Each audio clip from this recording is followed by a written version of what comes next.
धन्यवाद सभापति महोदय। राजस्थान स्वास्थ्य विज्ञान विश्वविद्यालय संशोधन अध्यादेश 2025 पे मुझे आपने बोलने का मौका दिया। जैसे ही ये अध्यादेश मेरे हाथ में आया, इसकी पहली लाइन थी कि राजस्थान राज्य में चिकित्सा पर्यटन के बढ़ने के अपार अवसर है, निश्चित रूप से अवसर है और बहुत जरूरी भी है कि हम पर्यटन को बढ़ाएं। पर वर्तमान में हमारी स्थिति क्या है, थोड़ा इस पे भी गौर करने की जरूरत है। मैं बाड़मेर जैसलमेर से आता हूं।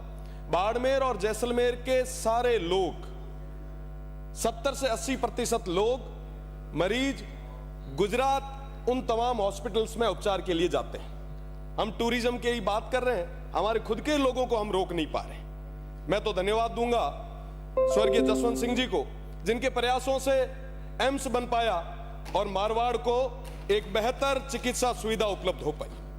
मैं आपको बताना चाहूंगा माननीय मंत्री महोदय, नीति आयोग की एक रिपोर्ट में जो कल पढ़ रहा था, उसमें लिखा हुआ था कि राजस्थान हमारा जो मजबूत और बहुत बड़ा स्टेट है, वो हेल्थ के सेक्टर में 16वें स्थान पे, और हम बात कर रहे हैं कि साहब हम हमारा टूरिज्म बढ़ा रहे हैं। जो स्टेट 16वें नंबर पे है, उसमें टूरिज्म कैसे बढ़ेगा, मैं आपसे ये पूछना चाहता हूं। आप रिम्स बनाएं, जरूरी है एम्स के तर्ज पे हम नवाचार करें।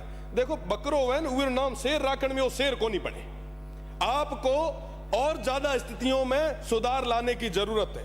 मैं आपको बताना चाहूंगा कि केंद्र की एक रिपोर्ट थी, उसके अंदर मैं पढ़ रहा था कि हमारे राजस्थान स्टेट के अंदर लगभग 9,940 जो हमारी संस्थाएं हैं, पीएचसी, उनमें से मात्र 3% है जो उन राष्ट्रीय मानकों पे पूरे तरीके से फिट है।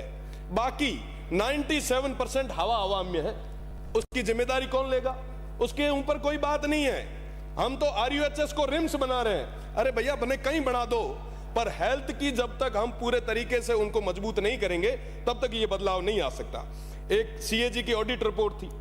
मैं एक छोटी सी, लगभग जहां पे भी हेल्थ की बात आती है, सारे माननीय सदस्य कहते हैं कि साहब हमारे यहां डॉक्टरों की कमी है। राजस्थान का जो पूरा परसेंटेज है, लगभग 40 से 45% जो पद है वो रिक्त है। मैं बाड़मेर से आता हूं, सीमांत क्षेत्र है, बीच में तनाव की स्थितियां थी। सबसे ज्यादा जो जरूरत थी शिक्षकों की, वो हमारे उस क्षेत्र में थी।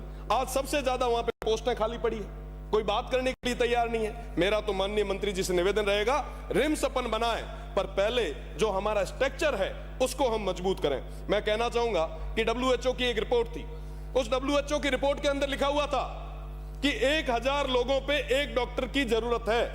क्या वाकई हम उन तमाम मानकों पे खरे उतर रहे हैं? क्या स्थितियां वैसी है? हवा मीना है, जमीन माथत को नहीं। आज की डेट में अगर मैं बात करूं हमारे हेल्थ सिस्टम की, माननीय सभापति महोदय, कोई प्रथम स्टेज पे अगर कोई कैंसर का पेशेंट है और वो जांच करवाने जाता है, तो चौथे स्टेज पे आते आते तब उसके पास जांच की रिपोर्ट आती है। मैं कंक्लूड कर रहा हूं। आप विचार करें कि चौथे स्टेज का कैंसर उसको जब डिटेक्ट होता है, तब आता है कि हाँ साहब आपके अंदर हुआ है। साहब, ये स्थिति अपने आप में जांच की रिपोर्टों की रही है। साथ ही साथ मेडिकल कॉलेज की बात चल रही थी अभी, उससे पहले हमारे बाड़मेर की जो मेडिकल कॉलेज है वो लंबे समय से निर्माणाधीन ही है। पिछले 5 साल से उसका काम चल ही रहा है। मुझे समझ नहीं आ रहा कि वो कब तक बन पाएगी।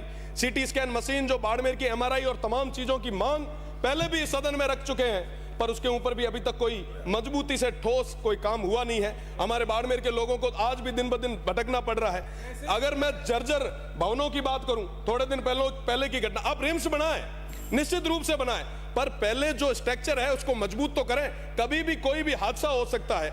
मैं अगर दवाइयों की बात करूं तो मेडिकल कॉलेज में 43%, पीएचसी में 27% और सीएचसी में 15% ही दवाइयां अवेलेबल है। बाकी कोई दवाइयां नहीं है। आम आदमी कहां जाएगा? मेरा तो निवेदन है कि बाड़मेर के अंदर कई सारे और भी जो मेडिकल इंस्टीट्यूट में घोटाले हुए उनकी जांच हो, और साथ ही साथ सैनिटरी नैपकिन का एक बहुत बड़ा इश्यू और स्टेट लेवल का जो घोटाला है, जिसमें हमने ध्यान आकर्षण लगाया है, आने वाले समय में आपसे पूछेंगे भी। साथ ही नर्सेज और पैरामेडिकल कमिटी जितने भी स्टाफ है उसकी बहुत बड़ी कमी है। हमारे लैब टेक्नीशियन LT के जो पद है,